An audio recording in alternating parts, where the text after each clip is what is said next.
नमस्कार विद्यार्थी मित्रांनो, CET सेलमार्फत वेगवेगळ्या प्रवेश प्रक्रिया राबवल्या जातात. त्यामध्ये registration, document verification, provisional merit list, त्यानंतर मग प्रोव्हिजनल मेरिट लिस्टमध्ये तुमचं नाव, मार्क्स, कास्ट कॅटेगरी काही चुका असतील तर त्या दुरुस्त केल्यानंतर फायनल मेरिट लिस्ट येते आणि एकदा फायनल मेरिट लिस्ट येऊन गेली की सुरू होतात तुमच्या प्रवेश फेऱ्या, अर्थात ज्याला आपण कॅप राऊंड म्हणतो.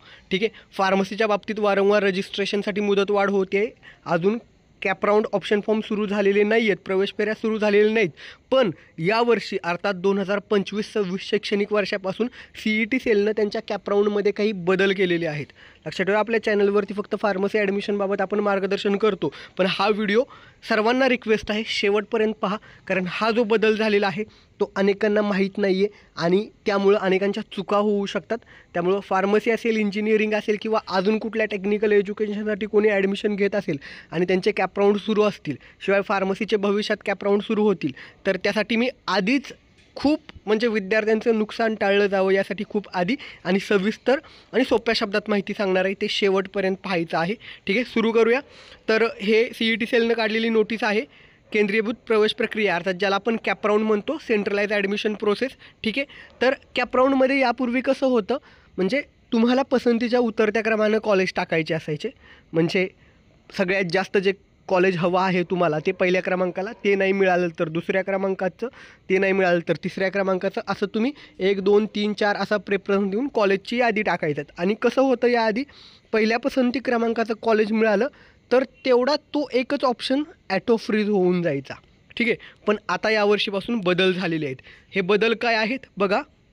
अर्थात जर एखाद्याला पहिल्या कॅप राऊंडमध्ये पहिल्या क्रमांकाचं कॉलेज मिळालं तर तो त्याचा जो काही पर्याय आहे तो ॲटो फ्रीज व्हायचा. आपोआप ते कॉलेज त्याला ते घ्यायलाच लागायचं, कुठलाही पर्याय राहायचा नाही. इथे आपल्याला एक पळवाट होती, ती म्हणजे काय, दुसऱ्या कॅप राऊंडला जाण्यासाठी आपण काय करायचो, तुमच्या मार्क्सपेक्षा एकदम जास्त कट ऑफ लागणारं एखादं कॉलेज टाकायचो, जेणेकरून ते कॉलेज लागायचंच नाही, म्हणजे ॲटलिस्ट तुम्हाला दुसऱ्या कॅप राऊंडला जायला यायचं. पण आता दुसऱ्या कॅप राऊंडमध्ये तसं होणार नाही आहे, कारण दुसऱ्या कॅप राऊंडमध्ये पहिल्या 3 ऑप्शनपैकी कोणतंही कॉलेज तुम्हाला मिळालं, म्हणजे पहिलं, दुसरं किंवा तिसरं यापैकी कोणतंही कॉलेज मिळालं तर ते ॲटो फ्रीज होणार आहे. त्यानंतर पुढे जाऊया. तिसऱ्या कॅप राऊंडमध्ये काय होणार आहे, पहिल्या 6 प्रेफरन्समध्ये 1, 2, 3, 4, 5, 6 पैकी कोणतंही कॉलेज मिळालं तर ते ॲटो फ्रीज होणार आहे आणि दिलेल्या टाईममध्ये तुम्हाला प्रवेश घ्यावा लागणार आहे. आणि चौथी जी प्रवेश फेरी आहे, अर्थात चौथ्या प्रवेश फेरीमध्ये सहभागी होणाऱ्या उमेदवारांसाठी चौथी फेरीत जे काही कॉलेज मिळेल, चौथ्या कॅप राऊंडमध्ये कुठलंही कॉलेज मिळू दे तुम्हाला, समजा तुम्ही 10, 15 किती ऑप्शन टाकले त्यातलं कुठलंही कॉलेज मिळालं तर ते ॲटो फ्रीज होणार आहे. आणि याच्याही पुढं जाऊन दुसरा महत्त्वाचा मुद्दा, ते म्हणजे 4ही कॅप राऊंड झाल्यानंतर एक इन्स्टिट्यूट लेवलचा राऊंड आहे. त्यासाठी देखील तुम्हाला CET सेलच्या लॉग इनमधूनच अर्ज करता येणार आहे. त्याबाबतचा व्हिडिओ आजच या ठिकाणी मी बनवलेला होता. ठीक आहे. त्यानंतर पुढचा महत्त्वाचा मुद्दा लक्षात ठेवा, बरेच जण काय करतात, आपल्याला कुठं प्रवेश घ्यायचा आहे, ते कॉलेज कुठं आहे, खरंच तिथं प्रवेश घ्यायचा आहे का, असा विचार न करता कमी मार्क्स असलेले खास करून विद्यार्थी अगदी डोळे झाकून 20, 30, 40, 50 नाही तर अगदी 100 पण कॉलेजची नावं टाकणारे विद्यार्थी आहेत.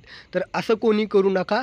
तुम्हाला ज्या कॉलेजला प्रवेश घ्यायचा आहे असे मोजकेच, ज्या कॉलेजची तुम्ही माहिती घेतलेली आहे आणि खरंच तिथं तुम्हाला प्रवेश घ्यायचा आहे असे मोजकेच पर्याय टाकायचे आहेत. डोळे झाकून कुठल्याही कॉलेजचं नाव कसंही टाकू नका, कारण या ठिकाणी पहिल्या कॅप राऊंडमध्ये पहिला ॲटो फ्रीज होणार आहे, दुसऱ्या कॅप राऊंडमध्ये पहिल्या 3 पैकी कोणतं मिळालं तरी ॲटो फ्रीज होणार आहे, तिसऱ्यामध्ये पहिल्या 6 पैकी कुठलंही मिळालं तरी ॲटो फ्रीज होणार आहे, आणि चौथ्या राऊंडमध्ये कोणतंही कॉलेज मिळालं तुम्हाला टाकलेल्या यादीपैकी तर ते ॲटो फ्रीज होणार आहे. त्यामुळं पुन्हा तुम्हाला कुठलीही संधी नाही आहे. त्यामुळं ह्या ठिकाणी एकाच गोष्टीची खबरदारी घ्यायची आहे, ते म्हणजे तुम्हाला ज्या कॉलेजला प्रवेश घ्यायचा आहे तेच कॉलेज पसंतीच्या उतरत्या क्रमानं टाका. मी बऱ्याचदा बघतो, इतक्या वेळा जीव तोडून सांगून देखील विद्यार्थी काय करतात, पहिल्या क्रमांकावरती असं कॉलेज टाकतात आणि ते कॉलेज मिळाल्यावरती बोलतात की मला नव्हतं तिथे ॲडमिशन घ्यायचं. आता हे पहिल्या क्रमांकाचं समजू शकत होतो, पण आता तर यांनी पहिले 3 दुसऱ्या राऊंडला, त्यानंतर तिसऱ्या राऊंडला पहिले 6 यातलं कुठलंही कॉलेज मिळालं तर ते ॲटो फ्रीज होणार आहे. खूप मोठा बदल आहे, अनेकांना हा बदल माहीत नाही आहे.